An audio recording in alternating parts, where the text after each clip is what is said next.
الرحمن الرحیم۔ کبیرہ گناہوں میں سے ایک بہت بڑا گناہ کسی پر ظلم کرنا، کسی مسلمان پہ ظلم کرنا، کسی غیر مسلم پہ ظلم کرنا، بلکہ کسی جانور پہ ظلم کرنا۔ رسول اللہ صلی اللہ علیہ وسلم نے ارشاد فرمایا، الظلم ظلمات یوم القیامہ، ظلم قیامت کے دن اندھیروں کی شکل میں آئے گا۔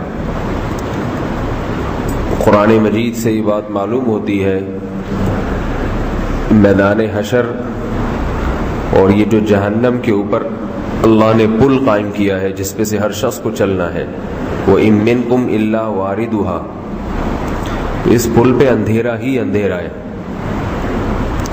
جس شخص کے اعمال جتنے زیادہ اچھے ہوئے تو اس کے اعمال کی اتنی ہی زیادہ روشنی ہوگی جو اس پہ نور پیدا کر دے گی، روشنی پیدا کر دے گی۔ یسعی نورہم بین ایدیہم، فرمایا اہل ایمان کا نور جو ہے ان کے سامنے سامنے چلے گا، جسے وہ دیکھ کے ان کو راستہ معلوم ہوگا۔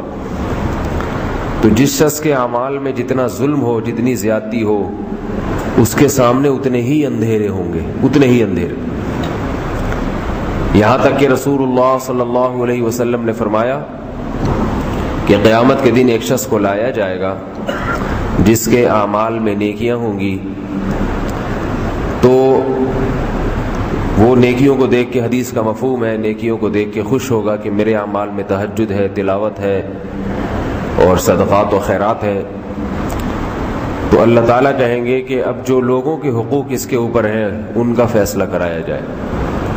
تو ایک شخص آئے گا، کہے گا اے اللہ اس نے فلاں موقع پہ مجھے گالی دی تھی۔ اللہ کہیں گے کہ آج کا دن ایسا دن ہے لا درہم ولا دینار، جس میں درہم دینار نہیں ہے، کرنسی نہیں ہے، پیسے نہیں چلیں گے۔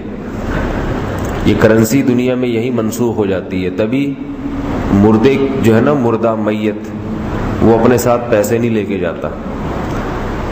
مشہور مقولہ ہے نا کہ کفن میں جیب نہیں ہوتی، اس لیے کہ وہاں پیسوں کی قبر میں ضرورت نہیں ہے، وہاں اعمال چلتے ہیں، اعمال۔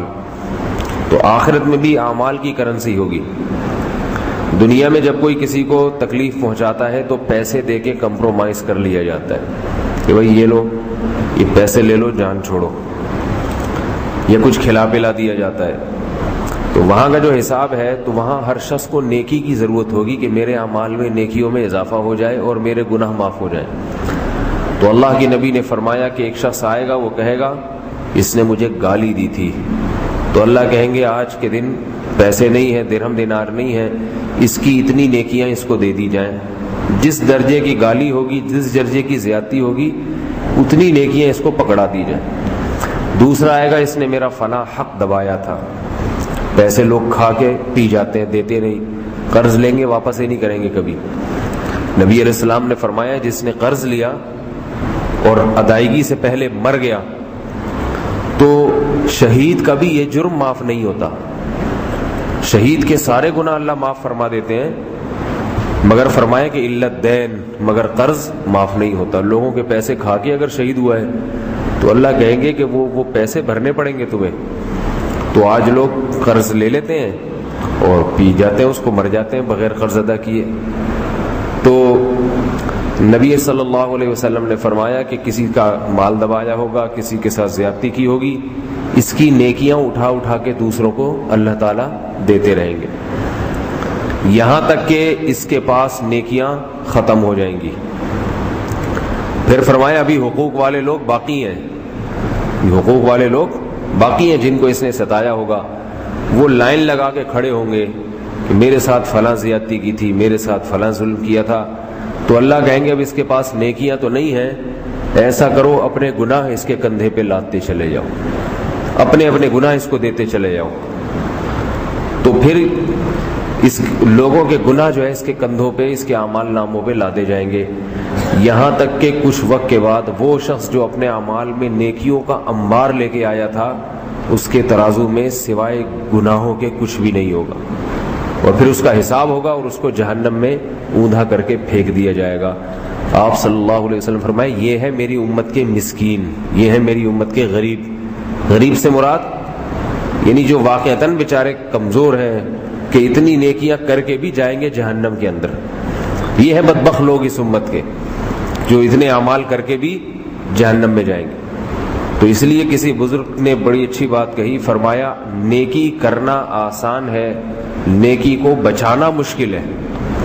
آدمی نیکی کرتا ہے، ساری رات تہجد کی نماز پڑھی، صبح بیٹھ کے کسی کی برائیاں شروع کر دے، جو ایسی غیبت جو ناجائز ہے وہ شروع کر دی، تو اپنی نمازیں لاشعوری طور پر اس کو دے رہا ہے. اس کو یہ نہیں پتا میں نے جو اتنی عبادت کی ہے ساری دوسرے کے کھاتے میں ڈال رہا ہوں. بعض بزرگوں کے ایسے واقعات تھے کہ ایک بزرگ تھے، ان کی کوئی غیبت کرتا تھا، بہت زیادہ برائی بہت کرتا تھا. یہ بھی ظلم ہے کہ غیبت کرنا بھی.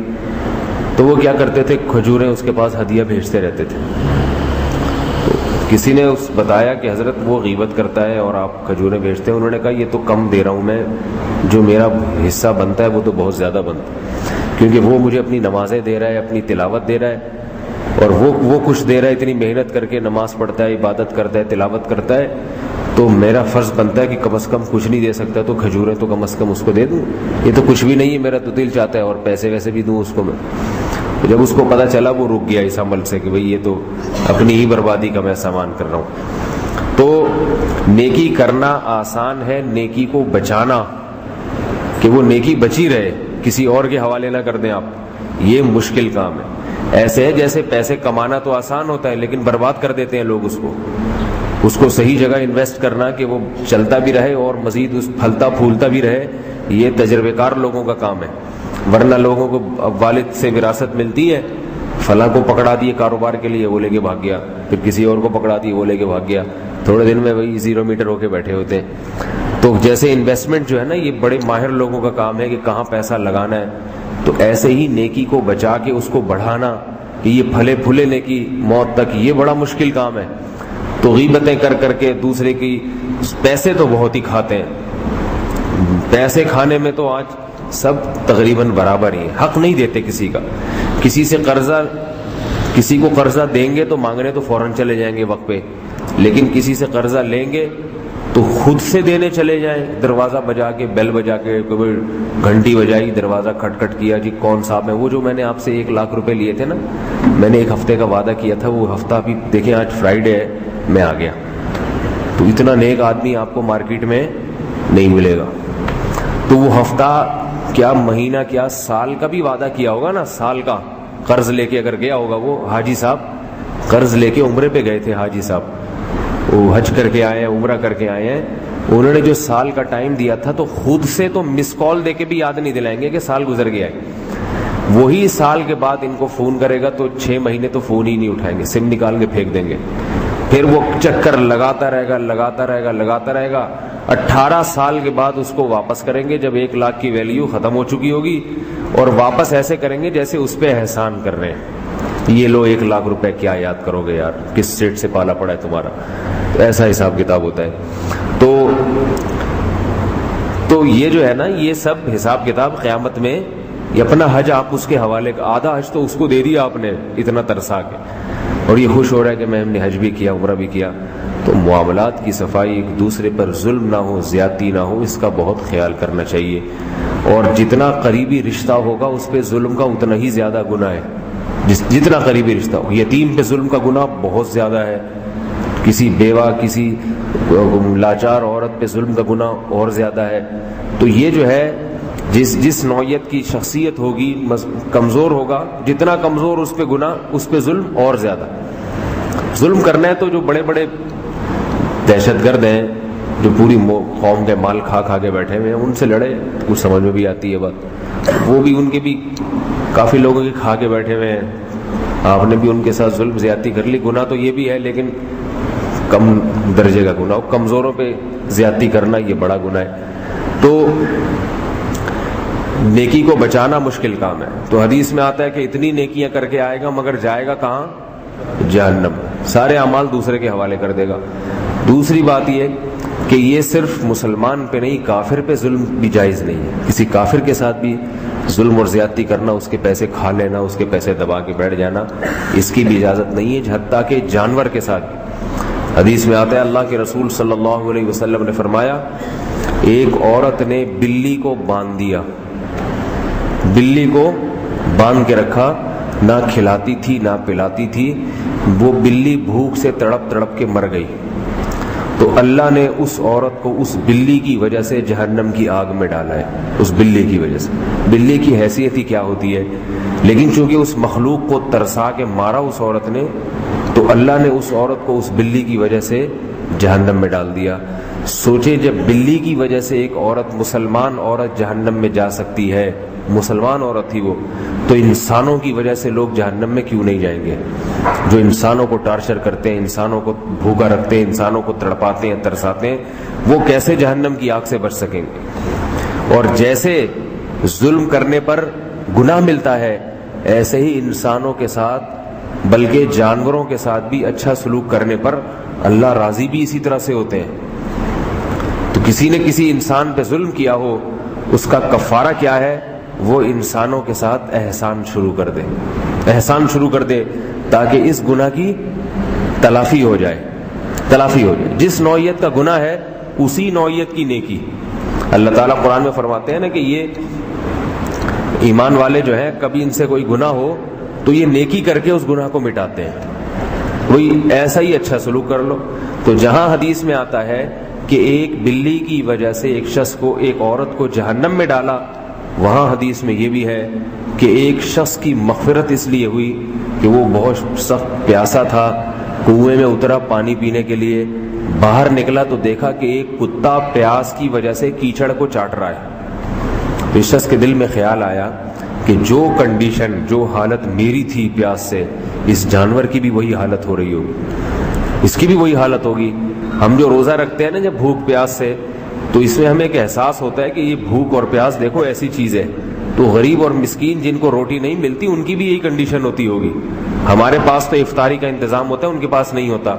کچھ دن پہلے ایک غریب آدمی مجھے ملا، مسکین آدمی، کہہ رہے مولوی صاحب یہ حالت ہو گئی تھی کہ بچے گھر میں بلک رہے تھے بھوک کی وجہ سے، گھر میں روٹی نہیں تھی، وہ پیسے مانگنے نہیں آیا، مانگنے جو آ رہا ہو تو وہ اکثر فراڈی ہوتے ہیں، کہہ رہے پیسے نہیں، مسئلہ پوچھنے آیا ہوں، مسئلہ۔ اندازہ لگائیے کیا مسئلہ پوچھ رہے، کہہ رہے نہ روٹی تھی گھر میں نہ پانی، میں اپنے بھوک برداشت کر لوں، بچے کیسے، مزدوری کہیں مل نہیں رہی تھی، کہہ رہے کسی مسجد سے میں نے پنکھا چوری کیا، وہ بیچ کے میں نے کہیں روٹی کا انتظام کیا، تو مسئلہ یہ پوچھنے آ رہا ہوں کہ اس کا کفارہ کیا ہے، مسجد سے پنکھا چوری کیا، اس کا کفارہ کیا ہے۔ تو دیکھیں اس کے دل میں اللہ کا خوف تھا نا، کہ پوچھنے آیا کہ بھائی کیا کفارہ ہے اس کا، اب کیسے پنکھا لگاؤں گا جا کے تو پکڑا جاؤں گا مسجد میں۔ اس کے دل میں یہ جذبہ ہے کہ میں کسی طرح، بعد میں اس کے پاس کچھ پیسے آ گئے، مزدوری کی، کچھ ٹھیلا لگایا، اللہ نے کچھ پیسہ دے دیا، تو اب کہہ رہے پنکھا لگاؤں گا مسجد میں تو پکڑا جاؤں گا، اچھا یہ وہی آدمی ہے، کیا کروں میں؟ تو میں نے کہا بھائی پنکھے کے پیسے مسجد کے ڈبے میں ڈال دو۔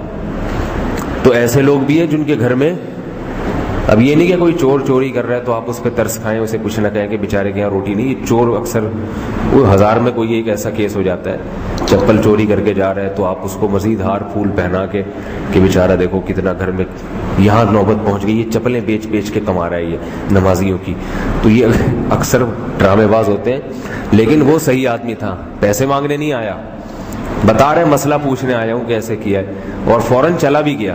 فراڈی ہوتا کھڑا رہتا، اب شاید مولوی صاحب بٹوے سے کچھ پیسے نکال کے دیں گے، ٹھیک ہے نا۔ تو بھوک جب انسان کو لگتی ہے تو پھر پتہ چلتا ہے کہ بھوکوں کی کیا حالت ہوتی ہے، تو پھر اس کو بھوکے کو کھانا کھلانے میں مزہ آتا ہے، کہ جیسے میرے دل سے میں جب کھاتا ہوں تو اللہ کا شکر ادا ہوتا ہے، تو یہ بھی کھائے گا تو یہ بھی مجھے دعائیں دے گا۔ تو اللہ کی نبی نے فرمایا وہ جو پیاسا شخص تھا، وہ جب کنویں میں اترا اور اس کو پیاس لگی، پانی پیا، باہر آ کے دیکھا کتا کیچڑ چاٹ رہا ہے پیاس سے، تو اس کو خیال آیا کہ جو مجھ پہ گزری تھی وہ اس پہ بھی گزر رہی ہوگی، تو اس کی خاطر دوبارہ کنویں میں اترا، چمڑے کے موزے میں پانی بھر کے لایا اور اس کتے کو پلایا اسے۔ فشکر اللہ لہ فغفر لہ، اللہ تعالیٰ نے اس کے اس احسان کی قدر کی اور اس کے گناہوں کو معاف کر دیا، اس کو جنت میں داخل کر دیا اس نیکی کی وجہ سے۔ تو تو احسان کی اتنی بڑی نیکی ہے، ظلم جتنا بڑا گناہ ہے، احسان اتنی ہی بڑی نیکی ہے. تو مایوسی نہیں ہے، جس نے کبھی ظلم کیا ہے وہ توبہ کرے اور لوگوں کے ساتھ اچھا سلوک شروع کر دے، تو اللہ اس کے گناہوں کو معاف کر دیں گے، اس کے نعم البدل عطا کریں گے.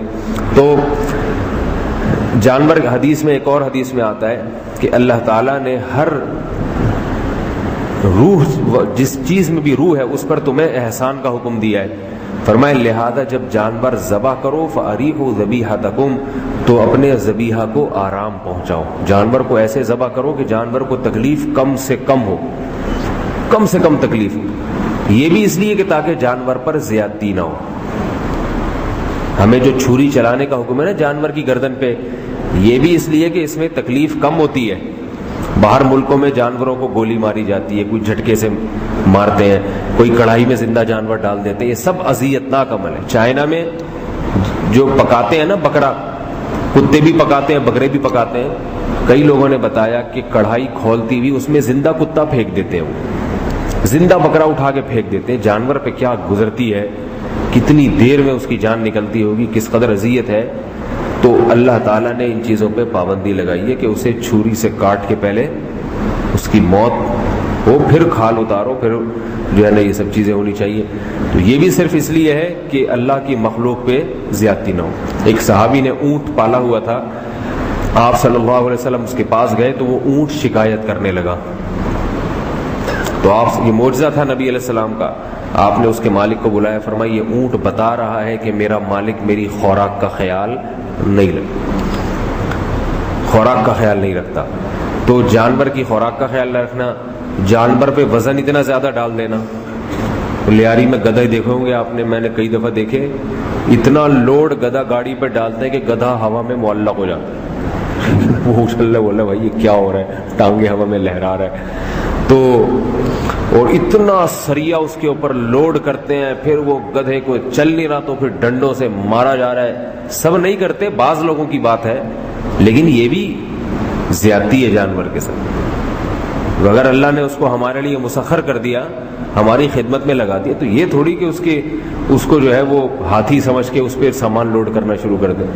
تو وہ بے زبان ہے، کچھ نہیں بولے گا، وہ نہیں بولے گا، لیکن قیامت میں اللہ تعالیٰ اس کی طرف سے بدلہ لیں گے. حدیث میں آتا ہے قیامت میں ایسا انصاف ہوگا کہ اللہ اگر کسی سینگ والی بکری نے بغیر سینگ والی بکری کو ٹکر ماری ہے تو اللہ قیامت میں اس کو بھی زندہ کریں گے اور بغیر سینگ والی بکری کو سینگ دیں گے اور کہیں گے تو بھی ایک دفعہ ٹکر مار لے اس کو. جانوروں سے حساب و کتاب نہیں ہے، صرف ایک دفعہ ٹکر لگوائیں گے اس کو کہ تو بھی مار لے. صرف انسانوں کو دکھانے کے لیے یہ کام کریں گے. علماء نے لکھا ہے جانوروں کا کوئی کی آزمائش نہیں ہے، لیکن اللہ یہ عمل کیوں کریں گے؟ تاکہ انسانوں کو عبرت ہو کہ جو اللہ جانوروں سے بھی ایک دوسرے کو ٹکر لگوا رہے ہیں، حالانکہ جانور کی آزمائش نہیں ہے،